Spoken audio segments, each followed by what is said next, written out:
Hello everyone, my name is William Amzallag and I want to welcome you to our 9th episode of Jeunesse Longevity TV.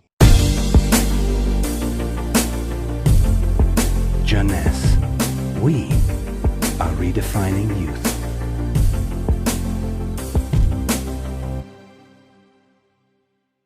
Obesity, or should I say globesity.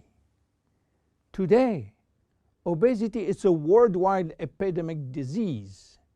There is an outrageous eruption of a worldwide obesity even in the countries where not so long ago famine was the #1 health issue. The fatness of the world is changing rapidly, and this is very disturbing because it's going out of proportion and nobody can get any control of this new epidemic. Many children become obese and then become obese adults. The diseases associated with obesity, such as heart disease, cancer, and especially diabetes, will explode. That will mean a lot of sick people all over the world.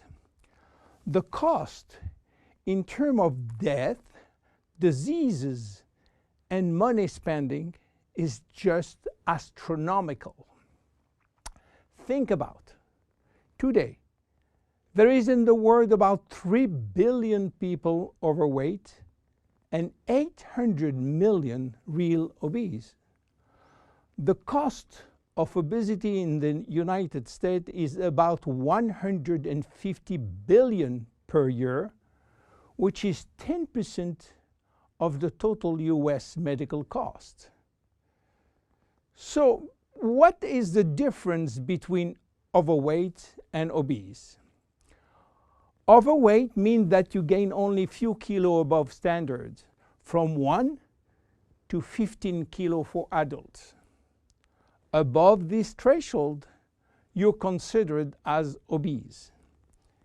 If you wish to get more detailed information, then you have to calculate your BMI, which means your body mass index, by using the following formula: your weight in kilo divided by your height in square meters.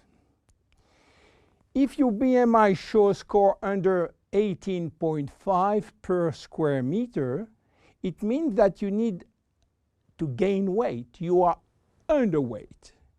If it is between 18.5 and 25, you are in normal standard. Between 25 and 30, you are overweight, and above 30, you are qualified for obesity. Note that BMI is a standard tool which do not apply in extremes like very tall people or very small people, and also should be adapted to children. Why people become obese? It is very simple in theory, but become more complicated when we reach fat metabolism. We are gaining weight or fat when we eat more than we spend in terms of calorie, or when we spend less than we eat in terms of calorie. So how do we get energy? The body will get energy only from the food, knowing that 1 gram of carbohydrate will release 4 calories, same for proteins, but 1 gram of fat will release 9 calories. So all depend on how much you eat and what kind of food you eat. If the food is rich in fat or in protein or in sugars. Now, how do we spend energy? There are 3 ways to spend energy. The first one is what we call basal metabolism, which is the necessary energy required to get our body working and all our million of chemical reaction working and working properly. This requires approximately 1 calorie per kilo and per hour.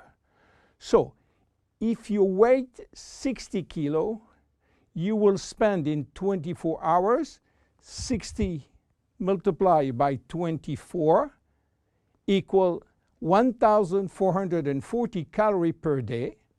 And this is good news because you have no control on that. The second spending is the necessary energy to fight against heat or cold. And these depend on the environment and the way that you are protected against heat or cold. It is called thermogenesis. And again, you have little control on that. The third one is the energy required to move your body, and that is entirely up to you. This is to say that physical activity is the only controllable way to spend energy. We will see later that this very simple way of gaining or losing weight is influenced by many, many other factors, and especially the control of fat metabolism by a sophisticated group of hormones. So why such epidemic? To understand, we have to go back 20,000 years ago. As surprising that it can be, our genes have not changed for the last 20,000 years. At this time, life for humans was quite difficult. In fact, life was based on food availability, and food was really available only during spring and summer. The rest of the time, no food, almost famine.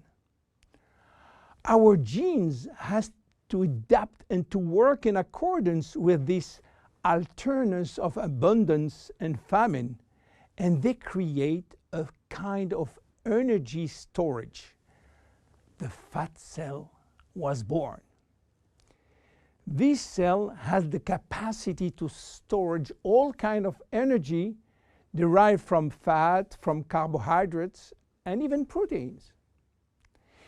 It can increase 50-fold its size and retain energy in the form of triglycerides.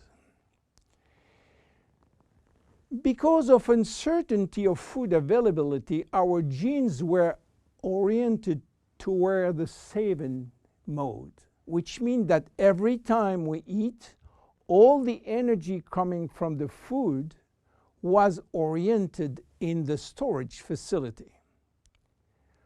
What happened 20,000 years later? Our genes are still oriented towards saving mode, but there is no more famine. On the contrary, the new society offers an extreme abundance of food rich in calories, and that all over the year. And guess what happened? Everything is going first in storage. And once in storage, it is very difficult to get out. You understand now why it is very difficult today not to gain weight or fat. But there is another factor. 20,000 years ago, in order to bring food at home, men were hunting, fishing, or climbing trees to get fruits. And that was a huge energy spending mode.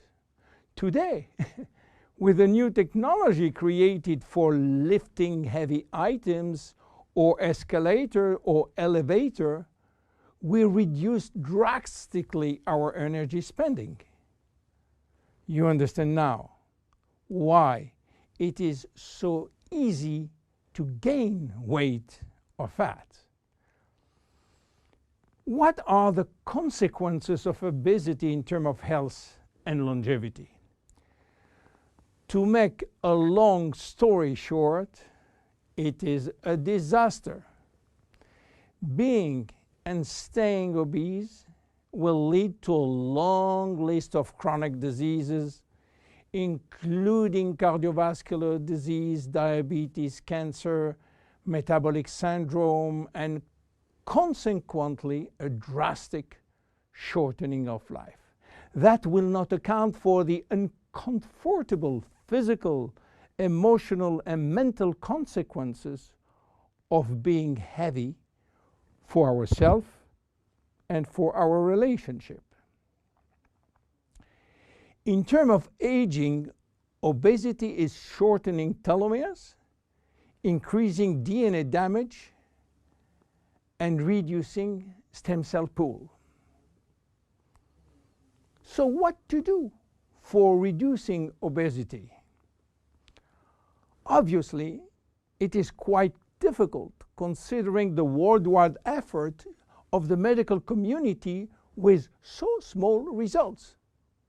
Health authorities are repeatedly organizing campaigns to inform people about the consequences of eating too much sugar or fat or the lack of exercise.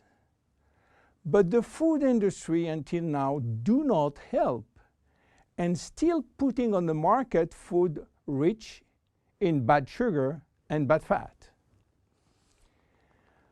The first step is to be convinced that improving your lifestyle, which means improving your nutrition, your physical activity, managing your stress and your emotion, in order to stop impulsive eating, will be a very good action to preserve your life and your longevity. The second step will be to use specific food supplements to help managing your fat metabolism and rebuild the muscles that you lose when lacking exercise. This is why Jeunesse decided to create a new line of product specially designed to counteract craving, to help fat metabolism, and to reduce muscle loss. Be with us in our next episode dedicated to the Zen Bodi line. My name is William Amzallag, and I will see you on our next episode. Thank you.